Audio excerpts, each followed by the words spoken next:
सम्माननीय सभामुख महोदय, विनियोजन विधेयक 2077 का सिद्धान्त र प्राथमिकता विषयमा आफ्ना कुराहरू राख्न उपस्थित भएको छु। म मान्य अर्थमन्त्रीज्यूलाई अनुरोध गर्दछु कि हामी कोरोना संक्रमणको जोखिमबाट बाहिर निस्किसकेका छैनौँ। संक्रमण कति गहिरोसँग फैलिने हो थाहा छैन। स्वास्थ्यको क्षेत्रले के चुनौती बेहोर्ने हो अझसम्म थाहा छैन। कृषिको चुनौती के हुन्छ थाहा छैन। पर्यटनको क्षतिको केही अनुमान गर्न सक्छौँ। बाहिरबाट विदेशमा रोजगारी गर्नुहुने विप्रेसनमा कुन खालको चुनौती आउँछ हामीलाई थाहा छैन। यो अवस्थामा अर्थमन्त्रीज्यू 119 संविधानको धारा 119 अनुसारको बजेट ल्याउने मात्रै व्यवस्थाबाट हामी यो कहरबाट उम्किन सक्छौँ जस्तो लाग्दैन मलाई। त्यसैले अहिलेको बजेट सीमित रूपमा ल्याउँ, यस विषयमा विशद छलफल गरौँ, संसदमा छलफल गरौँ, हरेक क्षेत्रमा के भएको छ कुरा गरौँ। 165 वटै क्षेत्र देशभरि हरेक प्रदेशमा के भएको छ छलफल गरौँ। त्यस पछाडि साउन पछाडि अनि संविधानको धारा 121 बमोजिम पूरक बजेट पूरक अनुमान प्रस्तुत गर्न पाइन्छ। त्यो पूरक अनुमान प्रस्तुत गर्ने बेलामा दुनियाँभरि के प्रभाव पर्यो त्यो पनि देखिन्छ, हाम्रो देशभित्र के प्रभाव पर्यो त्यो पनि देखिन्छ। अनि साँच्चै अर्थमा आएको पूरक अनुमान र अहिले 15 गते प्रस्तुत हुने बजेट दुईटा जोड्दा आउने वर्षको बजेट बन्छ भन्ने मलाई लाग्छ। त्यो भन्ने मुख्य कारणहरू अब केही राख्न चाहन्छु म। 28 गतेसम्म राजस्व 604 अर्ब छ, अनुदान 10 अर्ब छ, अनि अन्य आम्दानी भनेर 44 अर्ब। सायद अन्य आम्दानी भनेको ग्रामीण दूरसञ्चार कोषबाट आएको होला, अथवा तेलमा केही पैसा घट्दाखेरि अन्तर्राष्ट्रिय बजार भाउ घट्दाखेरि रोकेर राखेको पैसा भाउ नघटाइकन त्यो पैसा होला सायद। खर्च 745 अर्ब छ, चालु खर्च 558, पुँजीगत 113, वित्तीय क्षेत्रमा 74। यो भनेको मन्त्रीज्यूले भन्नुहोला, सरकारले भन्ला कि अहिले कोरोनाको कहरमा योभन्दा बढी के हुन सक्थ्यो भनेर। कोरोना त अहिले सरकारलाई आफ्नो अकर्मण्यता छोप्ने एउटा मास्क मात्रै बनेको छ। 6 महिना अगाडिको डेटा हेर्ने हो भने 6 महिना अगाडि राजस्व 456 अर्ब मात्रै थियो। 10 अर्ब अनुदान 6 महिनाको सरकारले अर्थ मन्त्रालयले प्रस्तुत गरेको सांख्यिकी हो त्यो। खर्च 423 अर्ब, 423 भनेको अनुमानको 28%। पुँजीगत खर्च अझ कम 15% मात्रै 6 महिनामा। राजस्वको वृद्धि दर 29ले गर्छु भन्नुभयो, 6 महिना अगाडि 13ले थियो। त्यसमाथि पनि कर राजस्व 9%ले मात्रै थियो। त्यसैले 6 महिना अगाडि पनि अर्थतन्त्र ठिक गतिमा थिएन। आज कोरोनाको कहरले अर्थतन्त्र झन् कहाली लाग्दो स्थितिमा पुगेको छ। त्यति मात्रै होइन, माथिको मात्रै होइन, प्रदेश र स्थानीय तहको हेर्ने भने प्रदेशको खर्च 13% छ, स्थानीय तहको खर्च 666 वटा गाउँपालिका र नगरपालिकाबाट आएकोमा 23%ले छ। यो अवस्थामा कसरी बाहिर निस्किने हामी सबैको लागि चिन्ताको विषय हो।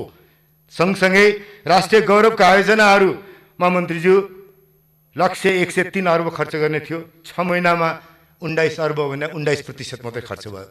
अघिल्लो वर्षको तुलनामा पनि कम खर्च भएको छ योपालि। राष्ट्रिय गौरवका आयोजना भन्छौँ, लुम्बिनी विमानस्थल योपालि सकिनुपर्ने थियो, काम सकिने अवस्था अझ देखिन्न। सिक्टामा केही प्रगति भएको छ, खर्च भएको देखिन्छ। माथिल्लो तामाकोसी सम्पन्न भएको छैन, सम्पन्न गर्ने भनेको थियौँ।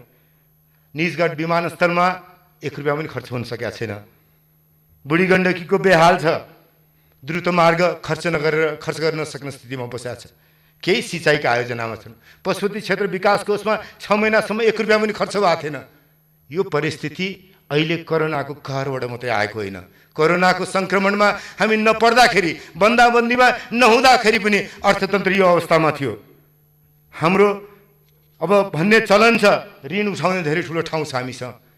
हो, ऋण असाध्यै दुःखका साथ एउटा समय थियो, अर्थमन्त्रीजीलाई ज्ञान छ, झन्डै 70% ऋण हुन्थ्यो हाम्रो कुल ग्राहस्थ उत्पादनको।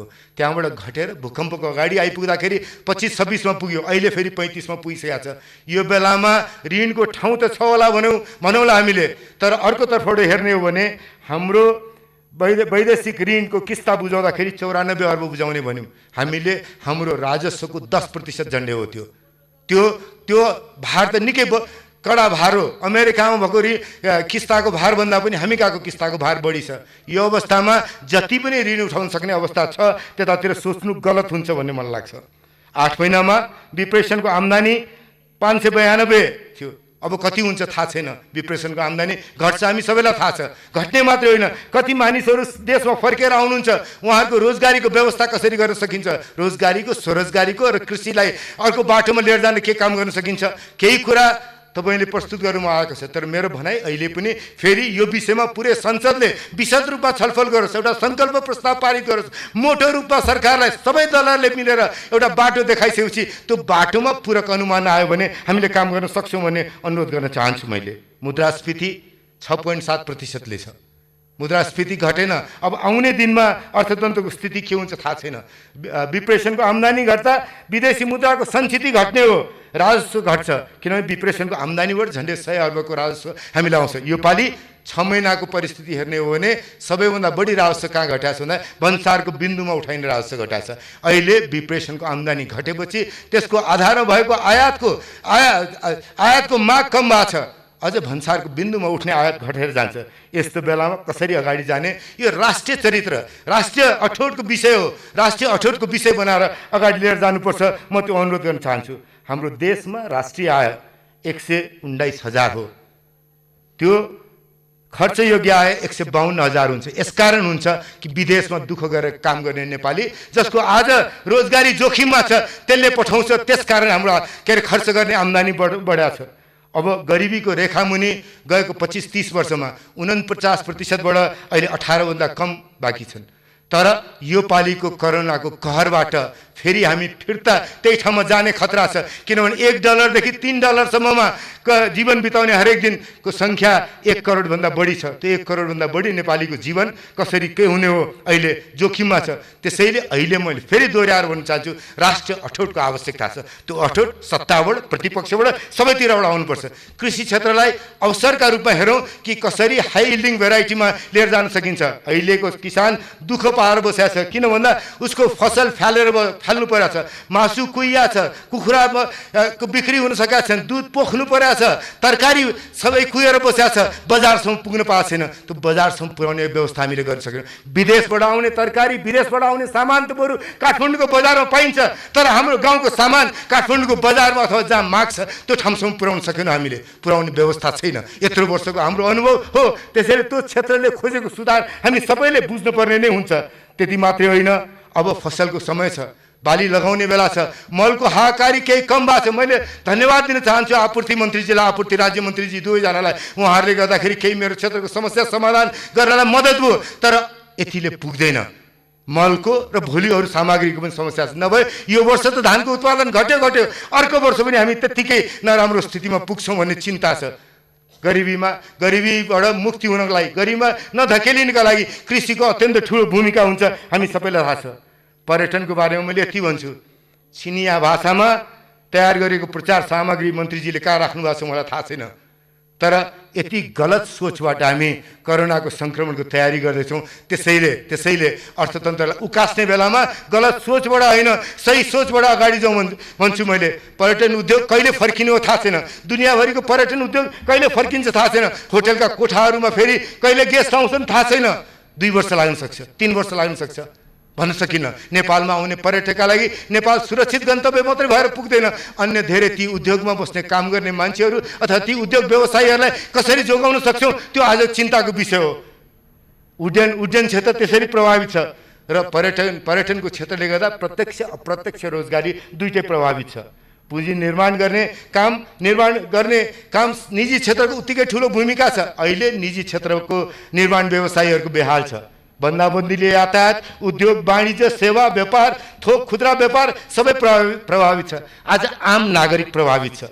रोजगारी, अनौपचारिक क्षेत्रमा रोजगारी गर्ने मानिस आज त राहतले केही दिन, स्थानीय तहबाट बाँडिएको राहतले केही दिन बस्या होला, भोलि कसरी तङ्गिन्छ थाहा छैन। त्यो मानिसलाई कसरी हामीले अगाडि लिएर जान सक्छ थाहा छैन। त्यसैले फेरि भन्छु कि बजेट हामीले पूरक अनुमानको बेला मात्रै यी सबै आकलन गरेर ल्याउन सकिन्छ। आज ल्याएको बजेट ठुलो लिएर आएर ताली त खानु होला मन्त्रीजी, तर नेपाली जनतालाई जहाँ जहाँ दुःख हुन्छ त्यसबाट तङ्ग्राउने बाटो बनाउन सक्छौँ भन्ने मलाई लाग्दैन।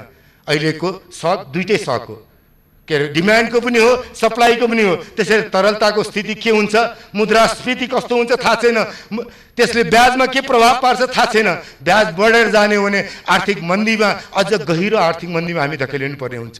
म धेरै यतातिर कुरा नगरेर एउटा कुरा भन्न के चाहन्छु भने अब अहिले त कमसेकम सम्झिनुहोस्, हिजो गोविन्द केसीलाई अनसनमा राखेर हामीलाई वेलमा राखेर के अरे चिकित्सा शिक्षा विधेयक पारित गर्नुभयो। चिकित्सा शिक्षामा गरेको गल्तीमा ग्लानि बोध हुन्छ कि हुँदैन? आज सोच्ने बेला आछ, सुधारको बेला आछ। शिक्षाको क्षेत्रको सुधार, स्वास्थ्यको क्षेत्रको सुधार, यस्ता थुप्रै क्षेत्रको, कृषिको क्षेत्रको सुधार गर्ने बेला आछ। यस बेला शान्त मनले, गम्भीर मनले छलफल गरौँ। यो पुरै सन्देश सदन एक ठाउँमा उभियोस्, राष्ट्रिय अठोटका साथ हामी काम गर्न सकौँ। त्यो बाटोबाट मात्रै अगाडि जान सकिन्छ। एउटा 15 गते बजेट दिन्छु र बजेट गर्छु भन्दाखेरि खालि त्यो नारा लाउने मात्रै कुरा होला मन्त्रीज्यू, नारा लाउने बाटोबाट मात्रै अगाडि नजाउँ। हामीलाई नेपाली काङ्ग्रेसलाई विभिन्न व्यवसायीहरूले सुझाव दिनुभएको छ, उहाँहरूसँग अन्तर्क्रिया गऱ्यौँ, ती सुझावहरू पनि तपाईँलाई प्रस्तुत गरौँला। तर मलाई के लाग्छ भन्दा उहाँहरूलाई पनि आफ्नो आफ्नो लगानीको ठाउँमा कतिसम्म प्रभाव पर्छ आज थाहा पाउने अवस्था भइसकेको छैन। त्यसैले पर्ख्यौँ। साउन पछाडि हामीले यो कहरबाट दुनियाँ कति प्रभावित हुन्छ, हामी कति प्रभावित हुन्छौँ हामी सबैले देख्छौँ। अनि त्यस पछाडि बल्ल ल्याएको बजेटको कुनै अर्थ हुन्छ होला जस्तो लाग्छ मलाई। बजेट भन्दा मैले पूरक अनुमानको कुरा गरेँ हो। त्यस अर्थमा सरकारसँग एउटा कारणले हाम्रो गम्भीर मतभेद छ। आजसम्म यो सरकारले बनेदेखि समाजवादको कुरा गर्दाखेरि कहिले पनि लोकतान्त्रिक मूल्य र मान्यतामा आधारित समाजवाद भन्दैन।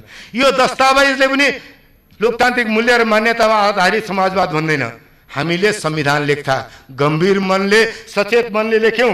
लोकतान्त्रिक प्रतिस्पर्धा, जनताको प्रतिस्पर्धात्मक लोकतान्त्रिक व्यवस्थादेखि लेख्दै लेख्दै लेख्दै कानुनी राज्यको अवधारणा लगायत लोकतान्त्रिक मूल्य र मान्यतामा आधारित समाजवाद भनेर सरकारलाई लोकतान्त्रिक मूल्य र मान्यता बोल्न लाज लाग्छ। यसकारण लाज लाग्छ कि सरकारले नदेख्ने ठाउँमा पत्रकार गयो भने सरकारलाई अचम्म लाग्छ। प्रधानमन्त्री बोल्नुहुन्छ सरकार नभएको ठाउँमा, सरकारले नदेखेका ठाउँमा पत्रकार कसरी पुग्यो भनेर। यस सरकारमा कम्युनिस्ट पार्टीको सरकार भएको एउटा पार्टीसँग संविधान बनाउने बेलामा एउटा विषयमा धेरै ठुलो बहस हो। हामीले यही ठाउँमा बहुलवादमा आधारित भनेर लेख्न कोसिस गऱ्यौँ, मान्नु भएन। सम्झौताबाट शासकीय स्वरूपमा बहुलवाद लेख्यो। अहिले पनि भन्छु बहुलवादमा आधारित समाज अगाडि बढ्ने हो। अहिले पनि भन्छु मैले, खालि छोटकरीमा मैले सभामुखज्यू एउटा केही राजनीतिक कुरा भन्न आवश्यक छ। एसी मग्लु र रबिन्सनले किताब लेख्नु भएको छ द न्यारो करिडर। बाँधछाँद नगरिएको लोकतन्त्रले समृद्धिको बाटोमा लिएर जान सक्दैन भनेर द न्यारो करिडरमा भन्नुहुन्छ। साइकल लवायथन चाहिन्छ भनेर। हाम्रो देशमा, हाम्रो राज्य साइकलमा बस्न तयार छैन, लोकतान्त्रिक बाँधछाँदमा बस्न तयार छैन। एसी मग्लु र रबिन्सन मात्रै होइन, फ्रान्सिस फुकुयामा भन्नुहुन्छ राज्य बलियो मात्रै भएर पुग्दैन, राज्यको विधिको शासन चाहिन्छ, लोकतान्त्रिक उत्तरदायित्वहरू चाहिन्छ। म गम्भीरतापूर्वक कम्युनिस्ट पार्टीलाई भन्न चाहन्छु, अहिले सरकारमा भएको पार्टीलाई भन्न चाहन्छु कि यी लोकतान्त्रिक मूल्य र मान्यतालाई छोड्नुभयो भने समस्या के हुन्छ आकलन नगर्नु होला। अलिअलि त पूर्वानुमान गर्नु होला। तपाईँकै पार्टीमा भएको कचपच, पार्टीमा जुन कचपच हुन्छ देख्नु भएको छ, त्यो कचपच व्यापक रूपमा जनतासम्म पुग्दाखेरि निराशा के होला सम्झनुहोस्। लोकतान्त्रिक मूल्यलाई र मान्यतालाई नमान्ने भने, समाजलाई बलियो नबनाउने हो भने, हामीले लेखेको संविधानप्रति हाम्रो प्रतिबद्धता नहुने हो भने, बाँधछाँद गरेको लोकतान्त्रिक शासन मान्न तयार नहुने हो भने हामीले देशमा समस्या बेहोर्छौँ। कोरोनाको कहरबाट बाहिर निस्कन सक्दैनौँ। सारा दुनियाँलाई उभिएर भन्न सक्दैनौँ हामीले संविधान बनायौँ, बलियो जग छ। यी सबै कठिनाइका बावजुद हामी एउटा बलियो राष्ट्र अगाडि बढ्न तयार छौँ। समृद्ध नेपाल बनाउन सक्छौँ, सुखी नेपाली हुन सक्छौँ। तर सबै पार्टी एक ठाउँमा छ भने, जसरी भूकम्पबाट बाहिर निस्किँदाखेरि सुशील कोइरालाले र सँगसँगै सत्तामा हुने अरू दलहरू, एमाले पनि सत्तामा थियो, यहाँ मध्ये धेरैजना कि त्यतिखेरको माओवादी मधेस केन्द्रित दलहरू, अरू दलहरू संसद छोडेर, संविधान सभा छोडेर जाँदाखेरि फिर्ता लिएर आउने प्रबन्ध गरियो अनि संविधान बनाइयो। त्यसैले आजको दिनमा एउटा राष्ट्रिय अठोट भयो भने मात्रै सके मैले राष्ट्रिय अठोट भयो भने मात्रै हामी विदेशबाट पनि ऋण ल्याउन सक्छौँ, विदेशबाट अनुदान पनि ल्याउन सक्छौँ, देशभित्र पनि आन्तरिक ऋण उठाउन सक्छौँ। देशभित्र पनि सबैलाई पटुका बाँध्नुहोस्, पटुका कस्नुहोस्, अगाडि बढ्नुपर्छ, समृद्धिको यात्रामा भन्न सक्छौँ। त्यो गर्ने राजनैतिक आधार निर्माण गर्नुहोस्। त्यही सुझाव दिन्छु पूर्व बजेट छलफलमा। धन्यवाद।